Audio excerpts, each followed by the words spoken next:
Hello guys, welcome to my channel. बहुत स्वागत है आप लोगों का मेरे चैनल पर। आज मैं कर्मा रीडिंग कर रही हूँ। What's their karma for hurting you. जिन भी लोगों ने आपको हर्ट किया है, भले वो परिवार के लोग हों, कोई पर्सन हो, उन लोगों को क्या कर्मा हिट करेगा या हिट कर रहा है, इस टॉपिक पर ये रीडिंग है। देखते हैं क्या आता है। कार्ड मैंने ऑलरेडी शफल कर लिए थे, एक बार कर लेती हूँ। Divine ancestor master spirit guide, please messages को निकालने में मेरी हेल्प कीजिए। What's their karma for hurting my viewers. Happy monsoon to all of you. बारिश की लगभग शुरुआत हो चुकी है।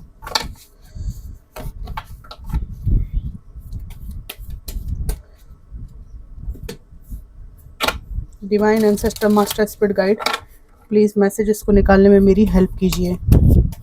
What's their karma for hurting my viewers. Thank you divine, thank you so much. Knight of cups, 9 of cups, 4 of pentacles,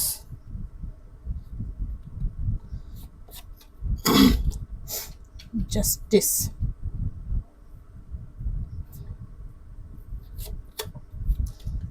page of cups, the hanged man,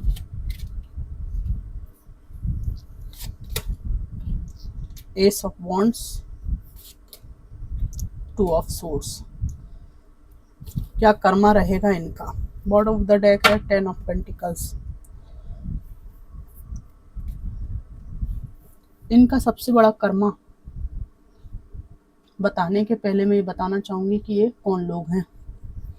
पहले तो ये एक पर्सन है जिनका आपके पास आना रुका हुआ है, किसी वजह से आ नहीं सकते आपके पास। और कुछ ऐसे लोग जिनके साथ आपके वैचारिक मतभेद हैं, और कुछ ऐसा भी है जिसके साथ आपका एक लीगल बैटल चल रहा है। वो व्यक्ति भी यहाँ पर आए हैं। मुझे खासकर यहाँ पर पास्ट की एनर्जी आ रही है। इस व्यक्ति का सबसे बड़ा कर्मा ये है। यहाँ पर मुझे एक बॉस भी दिखाई दे रहे हैं। इन्होंने भी आपके साथ बर्ताव ठीक नहीं किया है, ठीक है, लेकिन आप इनके लिए एक वैल्यूएबल पर्सन थे कंपनी के लिए। ये इनको अब समझ में आ रहा है, लेकिन अभी आप इनसे नो कांटेक्ट में हैं। आपको वापस नहीं जाना है। भले ये कितना ही अच्छा पैकेज दें, आप कितना ही अच्छा ऑफर दें। जहाँ तक पास्ट के पर्सन की बात है, नाइट ऑफ कप्स का कार्ड है। इस पर्सन की स्थिति ऐसी है, रुकी हुई एनर्जी है। आना चाहें आपके पास तो आप आने नहीं दे रहे हैं। आपका सीधा सा है कि अब कुछ नहीं हो सकता, मुझे नहीं आना। इस पास्ट के पर्सन ने आपको छोड़कर कहीं पर और कमिटमेंट किया है या तो इन्वॉल्वमेंट की है। इनका कर्मा ये है कि चाहे दुनिया की सब चीज़ भी इनको मिल जाए, प्राप्त हो जाए, तो भी वो जो संतुष्टि होती है, फुलफिलमेंट होता है, जो एक ईमान वाले व्यक्ति का जो रहता है ना कमिटमेंट,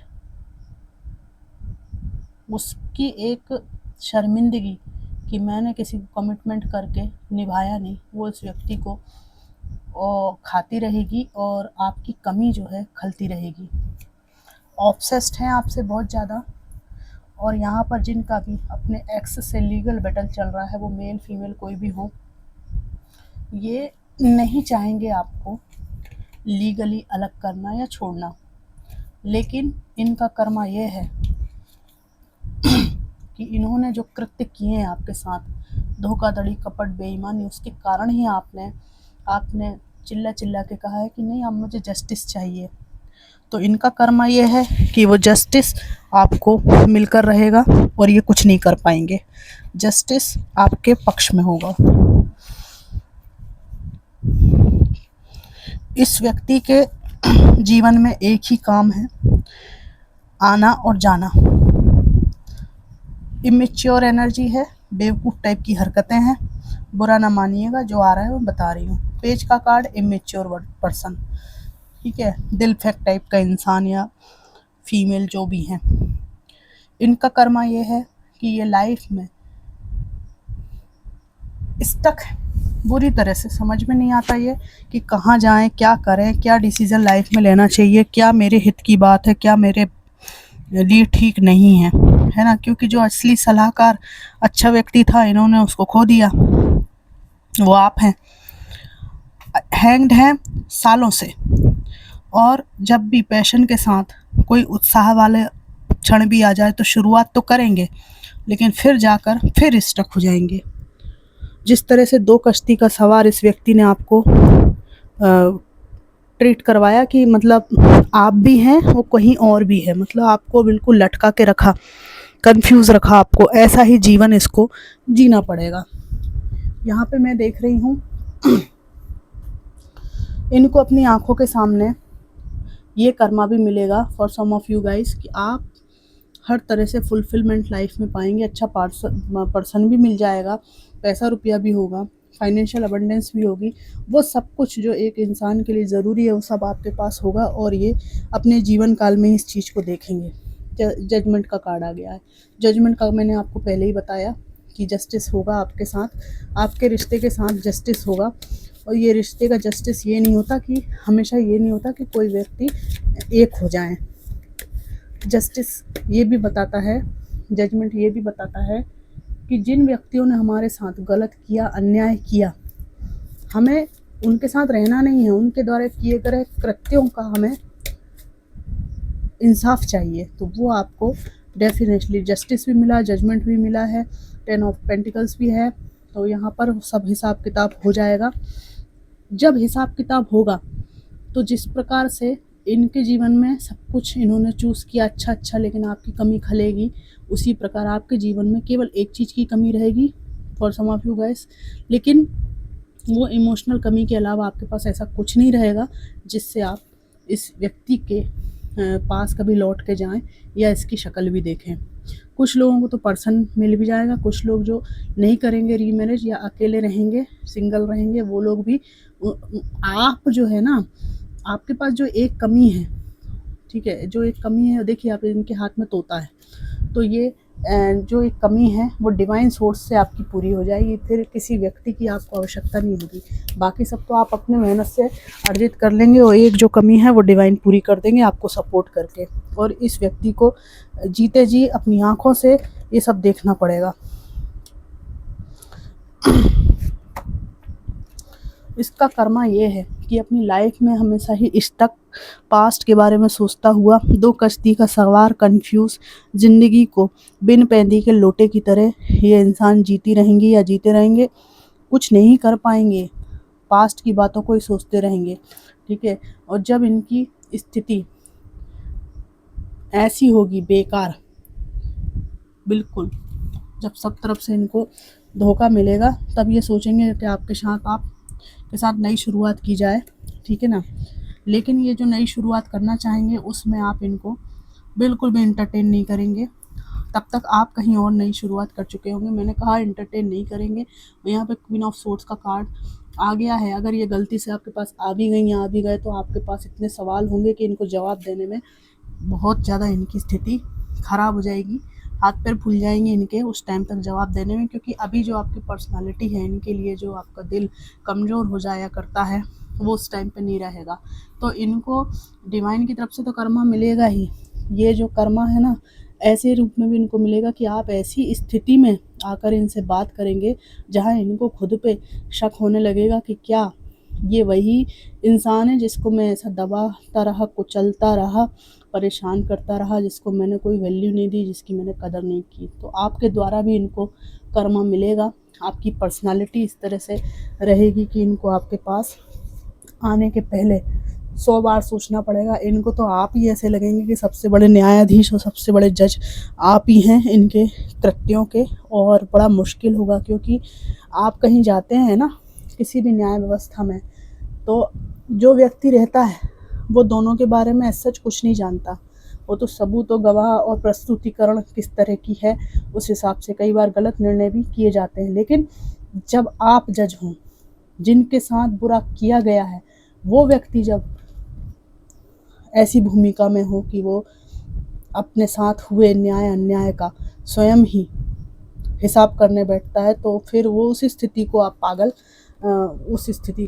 उस व्यक्ति को आप पागल नहीं बना सकते, बेवकूफ़ नहीं बना सकते। तो मैं देख रही हूँ इनका कर्मा भिन्न भिन्न भांति से इनको मिलता हुआ दिख रहा है। और जब ये आपके पास आने का सोचेंगे ना, तो आप इनको बहुत ज़्यादा विशाल व्यक्तित्व के दिखेंगे। इनको ऐसा लगेगा यार मैंने मतलब किसको खो दिया, और कुछ मामलों में ये लगना शुरू भी हो गया है, ठीक है ना। इसीलिए आपकी एनर्जी देखिए ये है, इनकी एनर्जी ऐसी स्टक है, कोशिश करते हैं आने की, लेकिन जो है ना हाथ पैर फूलते हैं आपके पास आने से। ऊपरी बातचीत में और ऊपरी जो दिखावा है वो बड़ा ईगोइस्टिक हो सकता है, लेकिन इस फेर में ना पड़िएगा। वो सब इसलिए है कि अभी आप थोड़े कहीं कमज़ोर पड़ रहे हैं, लेकिन आपका जो भविष्य है वो ऐसा है कि इनको जो कर्मा हिट करने वाला है वो आपके व्यक्तित्व के द्वारा, डिवाइन के द्वारा, और जो लीगल बैटल है उसमें विजय के द्वारा आपको मिलने वाला है। नई शुरुआत आप इनसे बिल्कुल नहीं करने वाले हैं, क्योंकि आप इनसे थक गए हैं, पक गए हैं। और इनको आपने एक सेंटेंस बोलते हुए देखा होगा, मैं ना रहूं तो तुम कुछ नहीं कर पाओगे, इस तरह का कुछ फील कराया है। तो आप इनके ना रहते हुए भी आप बहुत अच्छा करेंगे और बहुत बेहतर करेंगे। शायद इनके रहते हुए आप अपने को मिटा लेते, पगलाए फिरते, कोई मतलब नहीं निकलता। इनसे अलग रह के आपने इतना कुछ अपने हाथ में ले रखा है, वो शक्ति और सामर्थ्य जो ये व्यक्ति आपके दिल को कमज़ोर करके बिल्कुल मिट्टी पलीत किए हुए था, या बिल्कुल ही आपको गिराए हुए थी अपनी स्थिति से, ठीक है। बहुत टॉक्सिक फीमेल ये आपके साथ में रही हैं, अगर आप मेल हैं तो इनका कर्मा ये है कि एक तो मुझे ये भी दिखता है कि जिस फाइनेंस और मनी के लिए ये बहुत ईगो बताते थे और बहुत कि मेरी वजह से ही तुम पल रहे हो या पल रही हो, तो वो सब पलना पालना आप इनको बता देंगे, ठीक है ना, कि हम भी उसी स्थिति में हैं जब हम भी अब 10 लोगों को पाल सकते हैं, तुम मेरे को अकेले को नहीं पाल सके, या तुम अकेले को मेरे को नहीं निभा सकी, तुमको इतना ज़्यादा पैसा था। पैसा क्या है, मुझे अगर वक्त दिया होता तो पैसा मैं भी कमा लेता, ठीक है ना। मेरे फीलिंग्स को दरकिनार करके बिना कोई क्लैरिटी दिए इस तरह का बर्ताव करने का क्या अर्थ है। तो इस तरह का आपका विचार प्रक्रिया जहन में चलती है। मैं देखना चाहूँगी कि डिवाइन इस बारे में आपको क्या गाइडेंस और संदेश देते हैं। डिवाइन प्लीज़ मेरे व्यूअर्स के लिए कुछ कार्ड्स बताइए, क्या गाइडेंस है आपका इन स्थितियों में। कोई प्रश्न पूछा है आपने, उसका आंसर डिवाइन ने नो कहा है। आपको अच्छा लगे चाहे बुरा, डिवाइन ने कहा है नो, लेट गो, छोड़ दीजिए, कठोर दिल हो जाइए। फिर किसी ने पूछा है कुछ, इसका आंसर भी डिवाइन कह रहे हैं नो, बिल्कुल नहीं, छोड़ दीजिए। ट्रस्ट, भगवान कह रहे हैं खुद पे ट्रस्ट करो, मेरे पे ट्रस्ट करो, कुछ नहीं होगा बच्चे। अब जो आपने पूछा उसका उत्तर आया यस। आज की रीडिंग मुझे ऐसी लग रही है कि आप कुछ पूछ रहे हैं और डिवाइन सटासट उत्तर दे रहे हैं लगातार। तो फ्रेंड्स, ये थी collective reading, what's their karma for hurting you. मेरी एक व्यूअर है, उन्होंने ये टॉपिक मुझे सजेस्ट किया था। पहले मैं इस टॉपिक पर रीडिंग कर चुकी हूँ, पर उन्होंने सजेस्ट किया था, तो उनके रिक्वेस्ट पे मैंने ये रीडिंग आज निकाली है। ये रीडिंग आपको कितनी मैच करी मुझे ज़रूर बताइएगा। खुश रहिएगा। Thanks for watching.